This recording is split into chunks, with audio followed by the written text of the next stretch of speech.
বলিউডের সবচেয়ে ব্যবসাসফল সিনেমা দঙ্গলে কুস্তিগির গীতা চরিত্রে অভিনয় করে দর্শক হৃদয়ে ঝড় তোলেন ফাতিমা সানা শেখ। দঙ্গলের পর বেশ কিছু সিনেমায় অভিনয় করলেও সেভাবে সাড়া জাগাতে ব্যর্থ হন। দর্শকরা এখনো তাকে সেই বিখ্যাত কুস্তিগির হিসেবেই কল্পনা করতে থাকে। এবার সেই বৃত্ত থেকে বেরিয়ে জীবনকে অন্যভাবে সাজাতে চান এই অভিনেত্রী।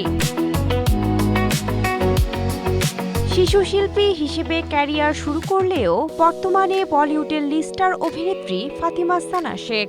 অভিনয় জীবনের পথ চলায় প্রতিটি ধাপে যেন তিনি নিজেকে নতুন করে খুঁজে পাওয়ার গল্প বলে গেছেন। সম্প্রতি নিজের অভিনয় জীবন, চরিত্র নির্বাচন সহ বিভিন্ন বিষয় নিয়ে খোলামেলা কথা বললেন ফাতিমা।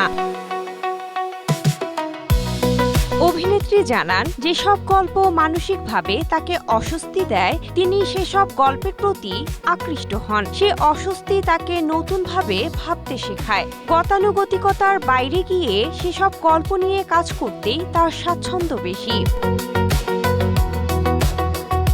গ্ল্যামারের রঙিন ভুবনের মানুষ হলেও নিজেকে মাটির কাছাকাছি রাখার বিষয়কে খুব গুরুত্ব দেন ফাতিমা। অভিনেত্রী আরও জানান, অভিনয়ের বাইরেও তার নিজস্ব জীবন রয়েছে, নিজের পছন্দ অপছন্দ আছে।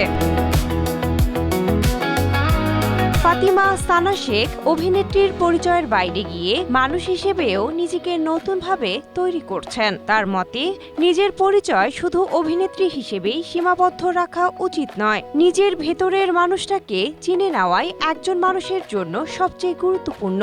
আর এ ভাবনাই অন্যদের চেয়ে আলাদা করে তুলেছে 34 বছর বয়সী হায়দ্রাবাদের এই সুন্দরীকে। Cynthia Akhtari, Asia post.